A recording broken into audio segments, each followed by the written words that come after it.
इस साल जीवित पुत्री का व्रत 6 अक्टूबर को रखा जा रहा है।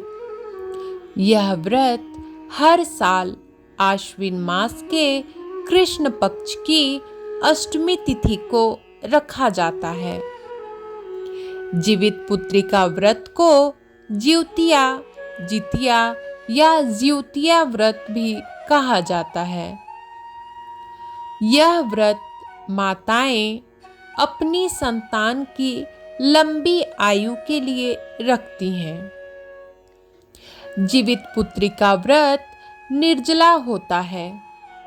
महिलाएं अपनी संतान की समृद्धि और उन्नत जीवन के लिए निर्जला व्रत रखती हैं।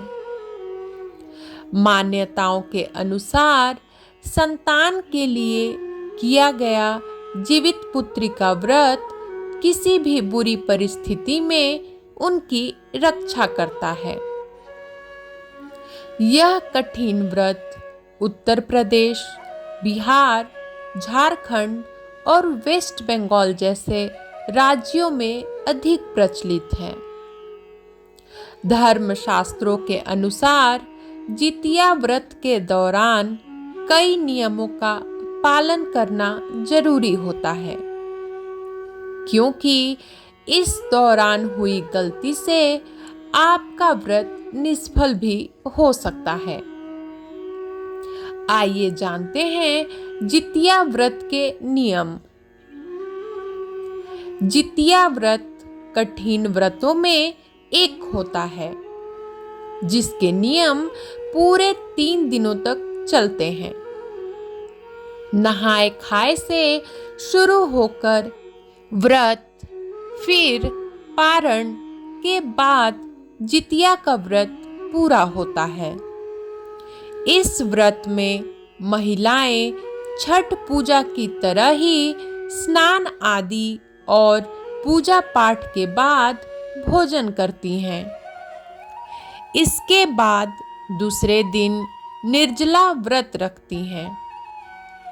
ऐसे में नहाए खाए के दिन भूल कर भी लहसुन, प्याज या मांसाहार या तामसिक भोजन नहीं करना चाहिए।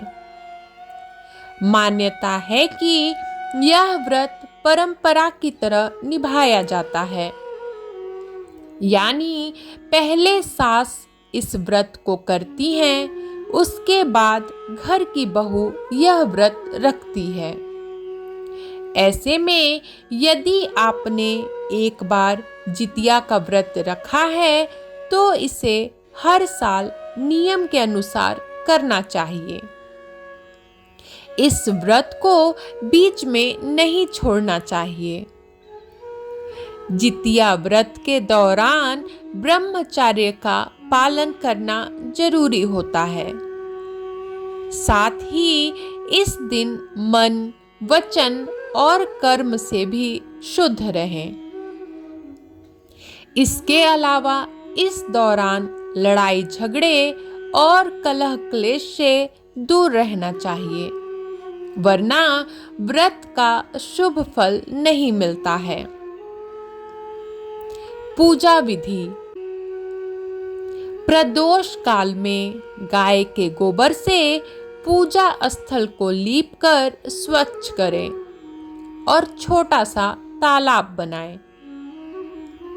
जितिया में शालीवाहन राजा के पुत्र धर्मात्मा जीमूतवाहन की पूजा करें।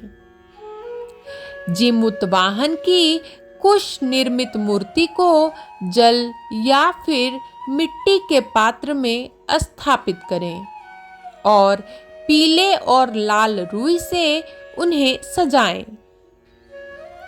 धूप, दीप, अक्षत, फूल, माला से उनका पूजन करें। इसके बाद महिलाएं संतान की दीर्घायु और उनकी प्रगति के लिए पूजा करें। पूजा के दौरान जीवित पुत्रिका की व्रत कथा जरूर सुने। इसके बाद सूर्य देव को अर्घ्य देकर व्रत का पारण करें।